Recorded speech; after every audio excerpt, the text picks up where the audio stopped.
Pakistan army के खुद के बस का तो कुछ है नहीं। इसीलिए ये लोग करते क्या है, जब भी इनके घर में कुछ ना कुछ होता है ना, तो उसका इल्जाम ये लोग भारत के ऊपर थोपने लगते हैं। और एक बार फिर से इन लोगों ने यही किया है, मतलब कि अपनी खुद की इनकॉम्पिटेंसी की जो वजह है उसको भारत को बता दिया है कि भैया पाकिस्तान में जो भी कुछ हो रहा है ना, उसकी सिर्फ और सिर्फ एक बड़ी वजह है इंडिया और इंडिया की खुफिया एजेंसी रॉ। अभी तक आपके जहन में ये सवाल आ ही गया होगा कि यार अब इस पाकिस्तान ने क्या कर दिया। तो देखिए, हुआ कुछ यूं है कि पाकिस्तान ने भारत पर इस समय एक बड़ा आरोप लगाते हुए कहा है, शुक्रवार को हुए 2 आत्मघाती हमलों के पीछे भारतीय खुफिया एजेंसी रॉ का हाथ है। शनिवार को हुए इन आत्मघाती बम धमाकों में मरने वालों की संख्या अब 65 को पार कर चुकी है। इनमें से एक धमाका बलूचिस्तान के मस्तुंग जिले में एक मस्जिद के पास हुआ, जहां एक हमलावर ने पुलिस वाहन के पास खुद को विस्फोटकों के साथ उड़ा दिया। यहां पैगंबर मोहम्मद के जन्मदिन के उपलक्ष्य में आयोजित एक जुलूस में शामिल होने के लिए बड़ी संख्या में लोग आए हुए थे। कुछ ही घंटों के बाद खैबर पख्तूनवा के हंगू शहर में एक मस्जिद में एक और ब्लास्ट हुआ, जिसमें कम से कम 5 लोग मारे गए। बलूचिस्तान की राजधानी क्वेटा में पाकिस्तान के आंतरिक मंत्री सरफराज बुगती ने दावा किया कि आत्मघाती हमलों में भारत के रिसर्च एंड एनालिसिस विंग मतलब कि रॉ का हाथ है। पाकिस्तान के मंत्री ने कहा कि नागरिक सैन्य और अन्य सभी संस्थान मत्तुंग आत्मघाती बम विस्फोटकों में शामिल तत्वों के खिलाफ संयुक्त रूप से अभियान चलाएंगे। आत्मघाती हमले में रॉ शामिल है। पुलिस ने शनिवार को जांच शुरू करने के लिए एक रिपोर्ट दायर करी, जिसमें कहा गया कि आत्मघाती बम हमलावरों के डीएनए का विश्लेषण किया जाएगा। अब तक किसी आतंकी संगठन ने इस हमले की जिम्मेदारी भी नहीं ली। डॉन के मुताबिक यही वजह है कि पाकिस्तान के नेता भारत पर आरोप लगाना शुरू कर चुके हैं। वहीं पुलिस ने धमाकों की जांच शुरू कर दी। हमले की जगह से डीएनए सैंपल इकट्ठे कर उन्हें जांच के लिए भेजा गया है। काउंटर टेररिज्म डिपार्टमेंट ने भी अज्ञात लोगों के खिलाफ एक एफआईआर दर्ज करी। शनिवार को पाकिस्तान के आर्मी चीफ असीम मुनीर क्वेटा पहुंचे। यहां उन्होंने आतंकी हमलों पर जानकारी दी। उन्होंने कहा कि इन आतंकियों का धर्म और विचारधारा से कोई वास्ता नहीं, ये पाकिस्तान के दुश्मनों के मुख्तार हैं। उन्होंने अस्पतालों में भर्ती घायलों से मुलाकात भी करी।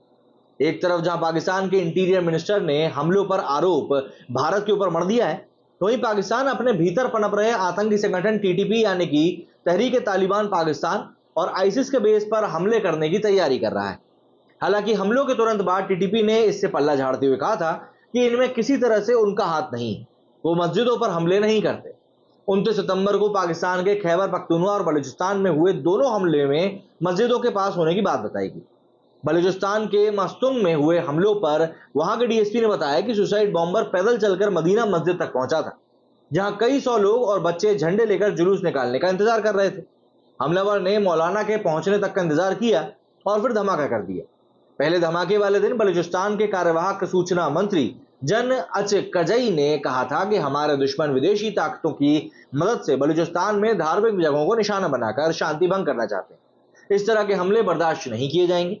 बलूचिस्तान में सरकार के मंत्रियों और दूसरे कई नेताओं ने हमले की निंदा भी करी। दरअसल बलूचिस्तान में बलोच लिबरेशन आर्मी की हुकूमत चलती है। ये संगठन पाकिस्तान से आजादी की लगातार मांग कर रहा है। बलूचिस्तान के नागरिक 1947-48 से ही खुद को पाकिस्तान का हिस्सा नहीं मानते। इसके बावजूद ये प्रांत किसी तरह पाकिस्तान के नक्शे पर मौजूद रहा है। इन्हें दोयम दर्जे का नागरिक माना जाता रहा है। पंजाब, सिंध या खैबर पख्तूनवा की तरह उन्हें कभी अपने जायज हक भी नहीं मिले। वक्त गुजरता रहा और इसके साथ ही इनका गुस्सा भी बढ़ता गया। बलूचिस्तान में मदीना मस्जिद के पास मस्तुंग नामक स्थान पर हुए भीषण आत्मघाती विस्फोटक में कुल 60 लोग मारे गए थे और 60 से भी ज्यादा अन्य लोग घायल हुए थे। बाद में यह संख्या बढ़कर 65 पहुंच गई।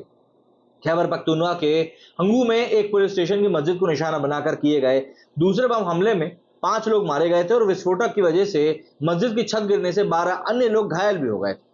शनिवार को डॉन ने आतंकवादी रोधी विभाग सीटीडी के एक बयान का हवाला देते हुए कहा कि एक अज्ञात हमलावर के खिलाफ हत्या के आरोप और आतंकवाद के अपराधों के साथ एक प्राथमिकी दर्ज करी गई।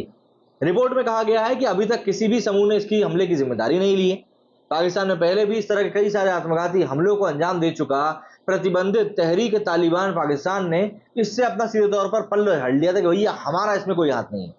अभी तक इसमें कोई गिरफ्तारी नहीं हुई है और बलूचिस्तानी कार्यवाहक सरकार ने हमले के मद्देनजर 3 दिन का शोक की घोषणा भी कर दी।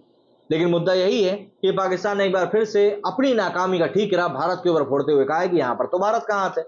अगर है तो बुला लो अपनी पाकिस्तान क्रिकेट टीम को वापस, क्यों खेल रहे हो यहाँ क्रिकेट?